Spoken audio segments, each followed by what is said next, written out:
નમસ્કાર. એજીસ વોકર ટર્મિનલ લિમિટેડના અમદાવાદ પ્રેસ કોન્ફરન્સમાં આપ સૌનું ખૂબ ખૂબ સ્વાગત. એજીસ વોકર ટર્મિનલ લિમિટેડની થોડી માહિતી આપું તો એજીસ વોકર ટર્મિનલ લિમિટેડ એજીસ લોજિસ્ટિક અને વોકર ઇન્ડિયા બીવીનું સંયુક્ત સાહસ જોઈન્ટ વેન્ચર છે. કંપનીની ભારતીય પોર્ટ્સમાં મુખ્યત્વે 6 પોર્ટમાં ટર્મિનલ સ્ટોરેજ ટર્મિનલ છે, જેમાં 2 એલપીજી અને 18 લિક્વિડ પ્રોડક્ટ ટર્મિનલ છે. કંપની મુખ્યત્વે ભારતના પશ્ચિમ બંગાળના હલ્દિયા પોર્ટ, કોચીના કેરળના કોચીના ટર્મિનલમાં, મેંગલોર કર્ણાટકમાં, ગુજરાતના પીપાવાવ અને કંડલા પોર્ટ અને મુંબઈના જવાહરલાલ નહેરુ પોર્ટમાં મુખ્યત્વે કાર્યરત છે.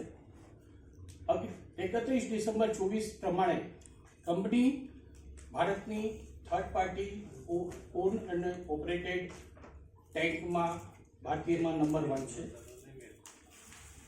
ભારતનું કુલ સ્થિર ક્ષમતા પ્રમાણે 31 ડિસેમ્બર 24 પ્રમાણે કંપની 11.5% લિક્વિડ એલપીજી અને 25% લિક્વિડ પ્રોડક્ટનું માર્કેટ શેર ધરાવે છે.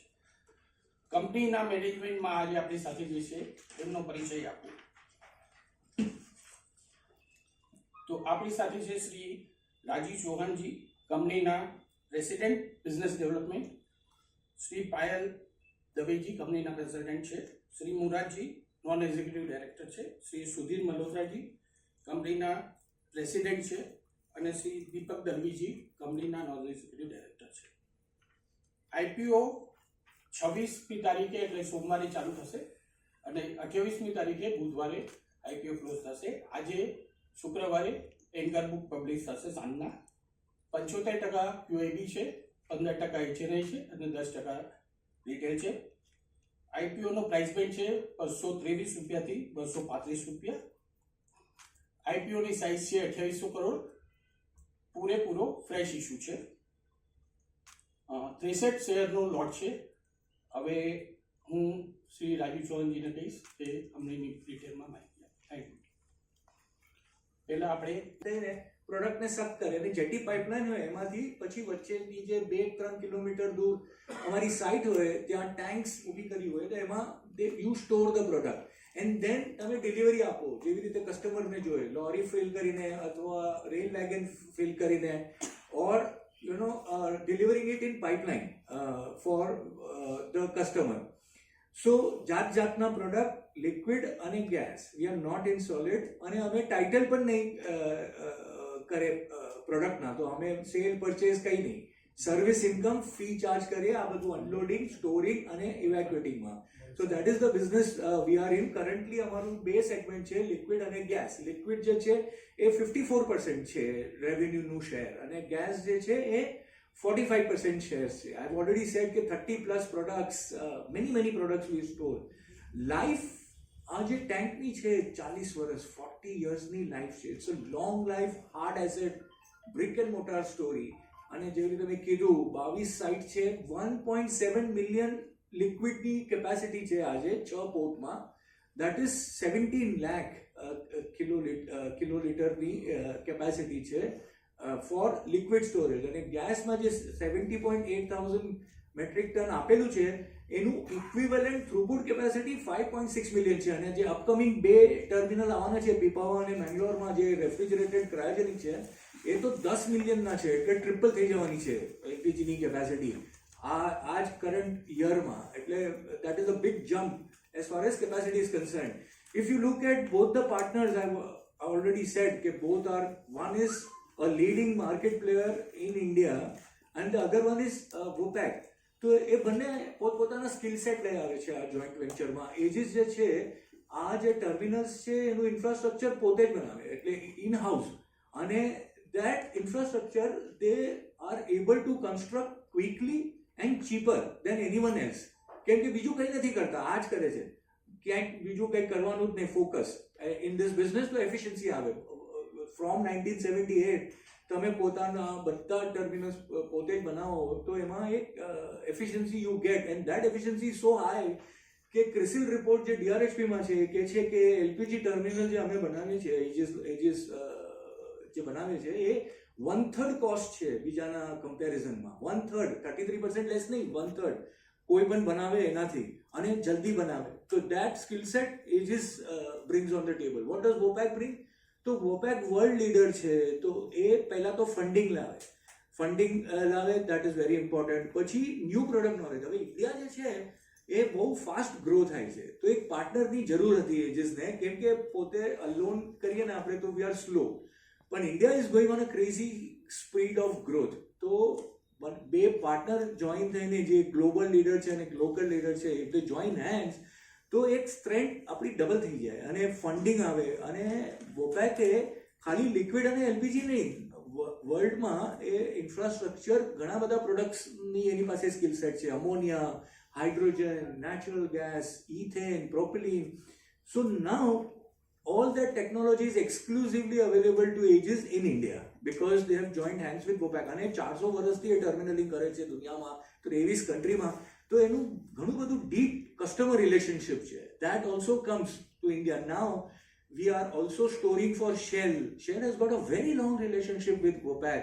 Also Chevron જે પીપાવા લિક્વિડ સ્ટોરેજમાં હવે સ્ટોરેજ ચાલુ કર્યું એનું બહુ ડીપ રિલેશનશિપ છે વોપેકની સાથે તો તમે નીચે જુઓ કે ટેકનિકલ એક્સપર્ટાઇઝ આવે કો બ્રાન્ડિંગ થાય કસ્ટમરની રિલેશનશિપ ડાયવર્સિફિકેશન તમે ઇન્ફ્રાસ્ટ્રક્ચર ન્યૂ પ્રોડક્ટ્સના કરી શકો હવે આગળ જઈને ESG છે AAA છે બહુ ઓછી કંપની છે પર મંથની છે તો પ્રોડક્ટ 20 દિવસમાં નીકળી જાય પણ તમારું તો 30 દિવસનું રેવન્યુ આવી ગયું તો physical occupancy could be less but you have already recovered the money કેમ કે તમારી રેટ છે ને એ ફૂલ મંથની છે એ તમે 30 દિવસ રાખી શકો તમે 20 દિવસમાં નીકળી જાઓ તો તમારી મરજી એમ તો એવું પણ બની શકે કે લોકો રાખે અને 15 દિવસ 20 દિવસ 25 દિવસમાં લઈ પણ જાય તો that is not very important તો ઓક્યુપન્સી ત્યાં આપેલી છે 75% but that is physical occupancy When your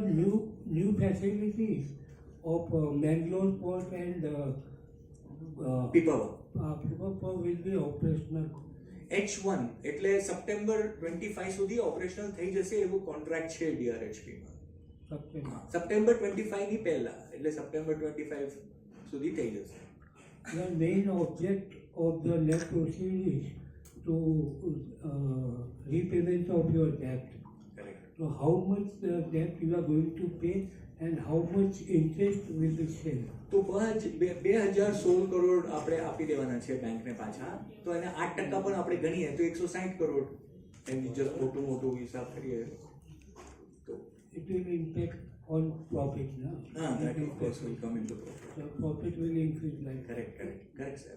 objective જ એ છે there is no OFS એટલે પ્રોમોટર એકે શેર નથી વેચવાના અને આ બધું કંપનીમાં પૈસા આવવાના છે અને બેંક લોન માટે આપણે use fresh equity. Sorry Fresh equity. Fresh equity primary issue fresh equity કોઈ રીસેલ નથી share So on financial front, for the 9M FY25, your revenue increased by 24% only, but your profit increased by 156%. What is the reason? સો બધું નીચે આવી ગયું તો એ છે જ કે EBITDA જે છે એ 38% થી વધ્યું એટલે જ્યારે ઇન્ક્રીમેન્ટલ યુટિલાઇઝેશન થાય ને તો એક્સપેન્સીસ ઇન્ક્રીઝ ના થાય એ પ્રોપોર્શનમાં તો એ નીચે ઇટ કમ્સ ડાઉન અને જે પ્રીવિયસ યર છે ને તો એમાં બધા ડેપ્રિસિએશન ને બધું હશે જેના લીધે ઓછું હતું પણ હવે 155% એ આવી ગયું ફોર એક્ઝામ્પલ તમે EBITDA જુઓ ને તો EBITDA 100 કરોડથી વધ્યું કરેક્ટ EBITDA જે પ્રીવિયસ પીરિયડ 9 મંથ્સથી Around 90 કરેક્ટ અને તમે પ્રોફિટ જુઓ ને તો 52 કરોડથી વધ્યું તો વચ્ચેનું ખાલી ડેપ્રિસિએશનમાં ગયું હશે એટલે ઓપરેટિંગ એક્સપેન્સીસમાં તો પેટ વધી જાય કેમ કે તમારું 192 કરોડથી EBITDA વધી ગયું અને બધું નીચે આવે તમારી બોરોઈંગ એજ ને એજ કે તમે એજ ઇન્ફ્રાસ્ટ્રક્ચર વધારે યુઝ કરો તમે ઇન્ટરેસ્ટ નથી વધ્યું ઇન્ટરેસ્ટ એવી રીતે જ રહેશે. અને ડેપ્રિસિએશન 2% છે ખાલી, કેમ કે life of the asset is 40 વર્ષ. બહુ મોટી લાઈફ છે 40 વર્ષ, તો ખાલી 2% જે ઇન્ટરેસ્ટ છે એ જ લાગવાનું છે. તો દેટ ઇઝ હાઉ તમારું પેટ વધી જાય. You have not given the post-issue NAV, but your pre-issue, pre-IPO NAV comes, price to book value comes 12.78, and your PE comes around 259. Correct. On the other hand, the peers average is only 43. Correct. So how તો હું explain કરું તમને પીઈનું જે ચક્કર. તો તમે જે line વાંચીને એના પછી હજી એક લાઈન છે કે based on FY24 numbers, March 24ના નંબરના પ્રમાણે છે આ 236, દેટ ઇઝ 15 months ago. એક મિનિટ હા. તો એક તો પહેલા 155% થી પેટ વધી ગયું આપણું 9 monthsમાં ઇફ યુ કમ્પેર. તો પેટ માર્ચમાં જે હતું ને હવે જે થશે એમાં ડિફરન્સ છે કરંટમાં. સેકન્ડ છે કે આપણી બોરોઈંગ ઝીરો થઈ જશે, તો 160 કરોડ ઇન્ટરેસ્ટના આપણે સેવ કરવાના છે. થર્ડ છે કે આપણા 2 મોટા એલપીજી ટર્મિનલ એ સ્ટાર્ટ થવાના છે. It is like a factory, એક સ્ટાર્ટ થઈ જશે તો એમાંથી પણ વોલ્યુમ આવશે અને રેવન્યુ આવશે અને ઇબિટા આવશે. અને થર્ડ છે કે આપણે છે ને ઇવેક્યુએશન મોડ વધારે ને, ફોર એક્ઝામ્પલ કાંડલામાં હવે આપણે કનેક્ટ થાય છે જામનગર લોની પાઇપલાઇનથી અને કાંડા ગોરખપુર પાઇપલાઇનથી. તો જે એક્ઝિસ્ટિંગ છે ટર્મિનલ એનું પણ યુઝ વધી જશે, તો એનાથી પણ પ્રોફિટ વધશે. તો એટલે એના પ્રમાણે આ પ્રાઇસ જે છે ને 235 પ્રોમોટરે પોતે આપેલું છે. વેન દે સબસ્ક્રાઇબ્ડ ઇન ઓક્ટોબર, 7 મહિના પહેલાં 235માં જ લીધા છે અને 361 પર 300 કરોડની ઇન્વેસ્ટમેન્ટ હતી એજીસ લોજિસ્ટિક્સની અને 475 કરોડ 361.